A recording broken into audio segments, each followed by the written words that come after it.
Новите прописи за индустријски емисии во Македонија отворија сериозни прашања околу јавната контрола и транспарентноста во индустрискиот сектор.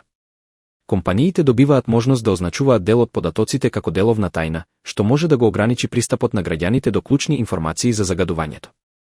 Вистина е дека Министерството за животна средина има овластување да одлучи кои материјали, суровини или хемикалии ќе бидат класифицирани како доверливи.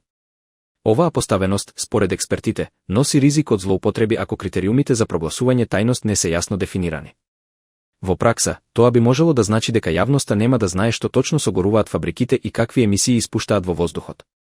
Вистина е дека ваквата недоволна видливост го намалува и влијанието на медиумите и невладините организации да го следат загадувањето и потенцијалните здравствени последици.